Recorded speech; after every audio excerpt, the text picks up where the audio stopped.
Hello, dear viewers. I hope you had a wonderful Christmas and a happy new year. Today it's finally time again. A new video is ready for you. I hope you enjoy it, and if you like it, please leave a comment, and if you want, press the button below and subscribe to the channel. Here you can see the finished product, which is a kit I found by chance at my trusted model shop, the MIG-17 FRESCO C from Ammo in 1/48 scale. For around 70 bucks you get a top class kit. In this case a kit with 11 different markings from various countries, photo etched parts, resin components, and a very nice cockpit detail set. So let's get started. For the cockpit it is important to choose the right parts. You can either use the plastic parts or opt for the much more detailed version with a resin ejection seat, but in hindsight this caused me a real headache because it doesn't really fit into the cockpit and is actually a bit too wide. Solving this problem will give me a few more gray hairs, but it looks 10 times better than the plastic version. The molded parts are really great, easy to separate and ready for further processing with little reworking. A cutter and a file are all you need. No putty or reworking is necessary. The parts fit perfectly and are easy to assemble.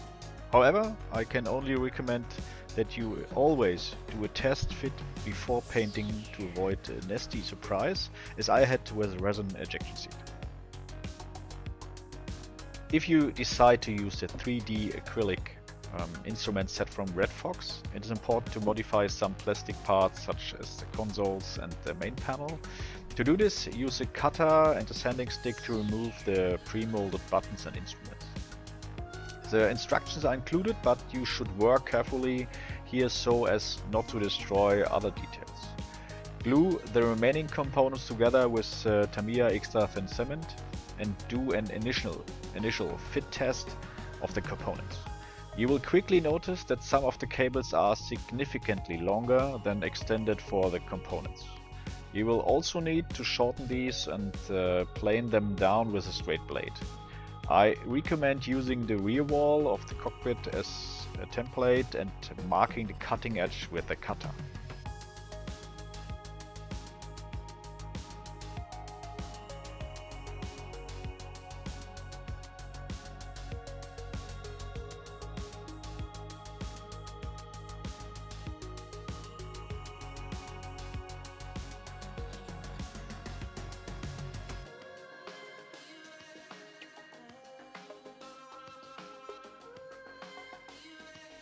For the resin components, it is advisable to cut them out with nail scissors and then clean up any excess resin with pliers and a sharp cutter knife. It's really important to be careful because due to the extremely fine details, the extreme caution is required here, as resin unfortunately has a tendency to break very easily if too much pressure is applied. This is especially true for the very fine details such as those reproduced on the ejection seat. The resin parts are truly in a class of their own and take the model to a whole new level in terms of detail and accuracy. You simply cannot achieve this level of detail with plastic, unless, of course, you sit down and rebuild the seats using evergreen styrene parts, which would be an endless task in my opinion. But someday we should do this. Now, let's move on to the base. This was my first time working with the new Atom paints from Ammo, and I have to admit that they are not bad at all. They are just as easy to work with as Tamiya XF paints or AK recolors. I was a little skeptical at first as I hadn't had good results or experiences with airbrushing acrylic paints on previous models. Acrylic paints are really great for painting with a brush, but I have always been a bit more cautious when it comes to airbrushing. However, Contrary to my fears, they produce a nice coating on the model. I used the Vallejo black as a primer to make it easier to create fake shadows and give the model more depth.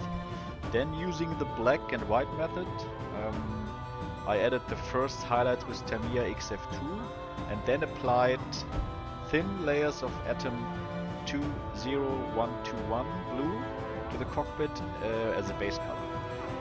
With the paint, or with this paint, it is particularly important to create a milky consistency in order to achieve an even application.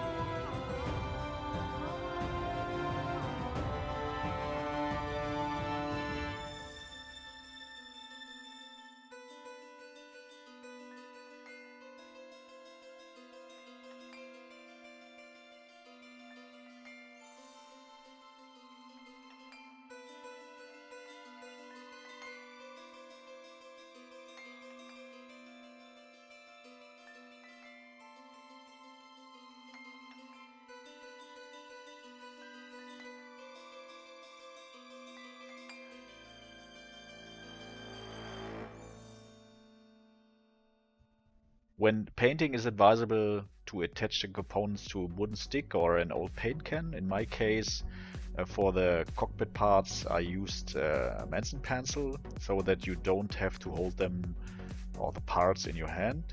This also allows you to spray the components from all directions with the airbrush. As a fastening method, I cut small loops of masking tape and stuck them onto the wood. This provides sufficient stability for the subsequent painting process. For parts like the ejection seat, I again used my usual fastening method on an old painting can with super glue. You always have to decide this individually for each component you want to paint.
Once we have applied the base coat, we can start painting the details and bring the cockpit to life. You should always start with a shade of black to create a further shadow effect and or highlight on certain areas, which can then be further modeled with additional highlights by using colors like blue, red, green, ochre, and so on. To do this, always shake the acrylic paint well before use and start applying it in thin layers with a fine 5-0 brush. You should avoid using drying retarder here and instead work with well diluted and, if necessary, new paint on each stroke you paint. Keep washing out the brush and using new paint. I always like to test the stroke thickness on my palm so that I can draw a line according to my ideas. You should also take plenty of breaks, because if you concentrate too hard for too long, you are likely to mess up a stroke, which means you will have to redo it. The brush may also slip, or a stroke may not land where it should. I have just found that at some point you tense up too much and the result tend to mediocre. So relax briefly after each painted line or segment, and then it will work out. If something does go wrong, it's important to stay calm and be patient. Let the paint dry first, then cover up the wrong stroke with a base color and a fine brush.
leave everything to dry for a while, and after a long break you can start painting the details such as buttons, switches, buckles, levers or belts. The black primer on the components add extra depth, and you can create beautiful 3D effects by using increasingly lighter colors. You should use a wet palette here, as you will need different shades of color for the highlights. To lighten colors, you should not necessarily always use a white tone, but rather a warmer tone such as Iraqi sand from AK. Otherwise, colors can very quickly appear very cool. But it's up to you. Use sufficiently small steps in the color gradations so that transitions are soft and do not appear too harsh. It is better to model the gradation slowly than to try to do it with just one gradation. Allow to dry, apply another thin coat, and you will see that the effect slowly takes hold. You can continue to light the color and apply it to smaller and smaller areas. This will make the details more vivid and give them a three-dimensional effect.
You can really let loose on the ejection seat, as it has so many details that you can easily spend half a day working on it. The result will convince you. Of course, the whole thing should also look a little worn and show signs of wear and tear, such as scratches or chips. To do this, use light blue from MO 20122 from the atom range and create individual highlights, scratches or chips on edges or particularly stressed areas. As mentioned many times before, it usually looks a bit unnatural when wet, but once it has dried, the effects are beautiful and can be further enhanced with a silver tone. This always depends on how strongly you want to replicate the weathering. Here it is advisable to refer to reference images and consider where these marks occur most frequently.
So, once you are satisfied with your painting and detailing, you can begin to apply the Red Fox 3D instrument panels. These are applied with Ultra Glue from MIG, which allows them to be moved into position for a while, and it dries colorless if too much adhesive is used. As this is an acrylic-based adhesive, you can easily blend away any excess adhesive residues with a brush and water, and this has a huge advantage over super glue, which sets within seconds and quickly leaves unsightly stains.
For the cables, you can use gray and brown tones to create a lot of variation in depth.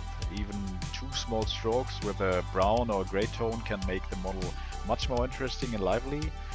Before the next step, the weathering process, you should apply a coat of clear varnish, in this case satin, to avoid unsightly marks on the panel lines. Leave the whole thing to dry for at least 12 hours, preferably 24 hours, and then you can start with the weathering process.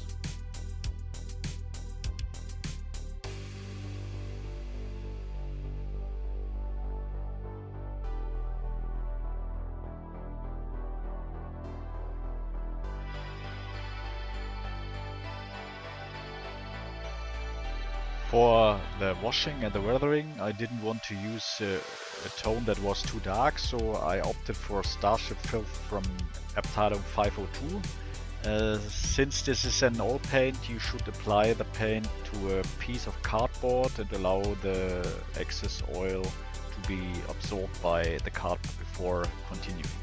30 minutes should be enough before you can start mixing the wash. Applying selectively with a small brush, allow to dry briefly and then blend slightly with odorless thinner.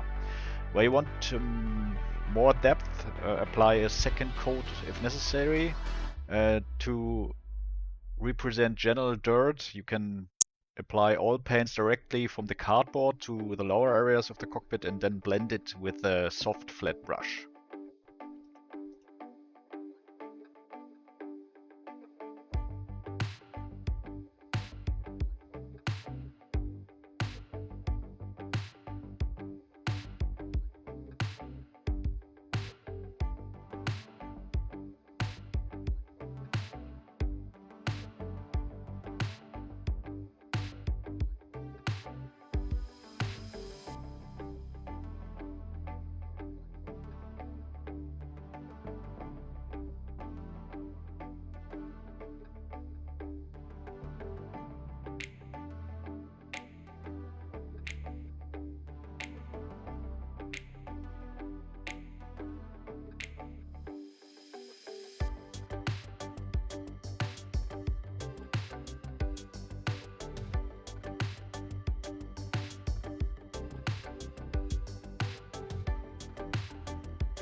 Finally, paint the control stick in the same manner and assemble the individual components. Afterwards, you should attach the resin parts with super glue and the plastic parts with Tamiya extra thin cement.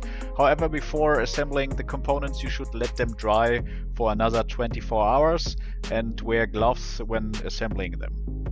Sweat on your hands or constantly touching the parts without gloves can quickly cause corners to rub off or leave unsightly marks. That's it for today, folks. I hope you enjoyed it. Have fun and happy modeling. See you next time.